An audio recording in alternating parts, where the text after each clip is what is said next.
Shalom saudaraku yang dikasihi Tuhan. Saat ini kita akan kembali mendengarkan cerita kesaksian yang berasal dari Korea Selatan yang menceritakan tentang kehidupan seorang umat Tuhan bernama Olivia dengan judul Menyimpan Firman Tuhan. Ketika David berusia 18 bulan, ibunya mulai membacakan 4 buku kecil untuknya. Setiap buku berisi 1 ayat Alkitab dengan gambar-gambar sederhana. Buku pertama berisi Mazmur pasal 1. Buku kedua, Matius pasal 5 ayat 3-12. Buku ketiga, Yohanes pasal 14 ayat 1-4. Dan buku keempat, 1 Korintus pasal 13.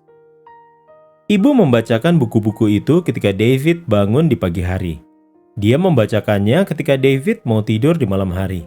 Dia juga membacakannya di siang hari. Hanya dalam waktu 1 bulan, David kecil yang baru belajar berbicara telah menghafal keempat buku tersebut. Saat ini David berusia 7 tahun dan dia telah menghafal antara 350-400 ayat Alkitab. Bagaimana hal itu bisa terjadi? Ibunya David yang bernama Olivia Kim terinspirasi oleh ibu mertuanya sendiri yang mengajar 4 anak angkatnya membaca dan menulis dengan menghafalkan ayat-ayat Alkitab. Olivia sangat tersentuh ketika melihat secara langsung bagaimana Alkitab mengubah hati anak-anak kecil. Ketika ia menjadi seorang ibu, ia ingin melakukan hal yang sama untuk putranya. Jadi, ia mulai membaca 4 buku kecil yang dibuat oleh ibu mertuanya. Ketika ia membaca, mata David mengikuti gambar-gambar dan telinganya mengikuti suaranya. Dia tidak mengatakan apa-apa. Dia tidak bisa membaca. Tetapi setelah 1 bulan, ia telah menghafal buku-buku itu. Ketika ibunya menunjukkan sebuah gambar, dia mengenalinya dan mengulangi kata-kata di tiap halaman. Ibu kagum karena pada saat yang sama, ia mulai berbicara dan membuat kata-kata dan kalimat yang bermakna. Kemudian ibu membuatkan buku dengan Mazmur pasal 121, Imamat pasal 6 ayat 4-9, Pekabaran 3 Malaikat dalam Wahyu pasal 14, 10 Perintah Allah dalam Keluaran pasal 20, dan berkat serta kutuk dalam Ulangan pasal 28. Dia membacakannya kepada David selama 20-30 menit di pagi hari dan 20-30 menit di malam hari. Dia juga membacakannya di siang hari. David juga menghafalkan kitab-kitab tersebut. David dan ibu berpegang pada ayat-ayat Alkitab dalam kehidupan sehari-hari. David bersekolah di sebuah taman kanak-kanak di mana gurunya terkadang menayangkan film kartun saat istirahat. Kartun-kartun Korea yang populer menampilkan hantu-hantu yang terlihat lucu dan tidak berbahaya, tetapi alur ceritanya bisa serius. Setelah menonton salah satu kartun tersebut, suatu malam David merasa takut dan berlari ke kamar tidur ibunya.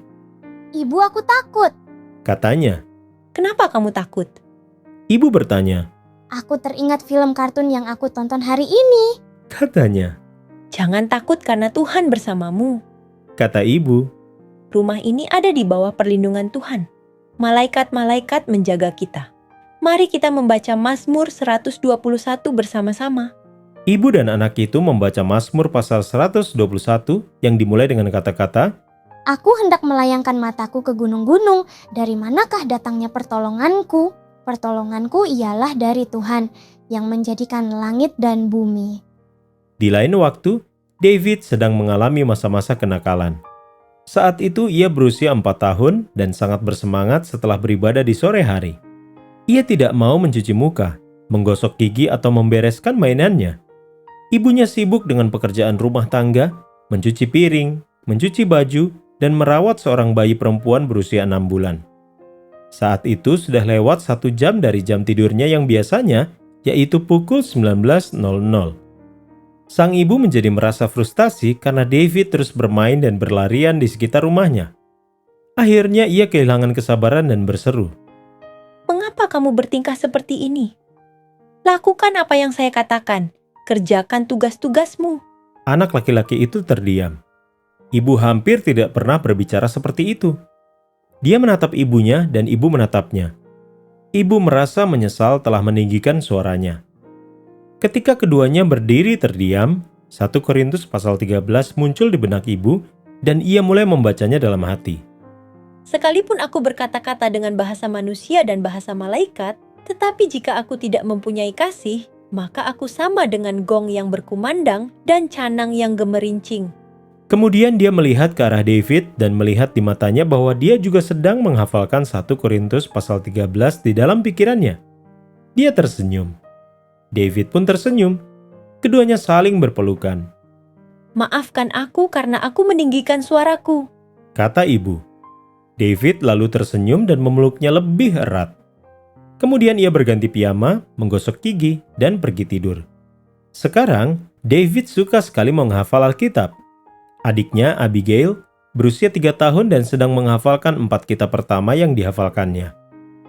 Ibu telah menghafal semua yang mereka hafalkan. Dia telah menemukan bahwa proses menghafal terjadi secara otomatis baginya ketika dia mengajar anak-anaknya. Saya sungguh-sungguh berharap bahwa ayat-ayat yang kami hafalkan hari ini akan diberitakan dengan berani dari bibir anak-anak saya suatu hari nanti ketika mereka menjadi misionaris bagi kerajaan Allah. Katanya. Saudaraku yang terkasih, berdoalah untuk Olivia dan setiap orang tua yang ingin menanamkan firman Tuhan dalam hati anak-anak. Berdoalah agar rumah-rumah ini menghasilkan banyak misionaris. Berdoa juga untuk pusat pelatihan misionaris yang akan dibuka dengan bantuan persembahan Sabat ke-13 pada triwulan ini di Hankook Samyuk Academy di Korea Selatan.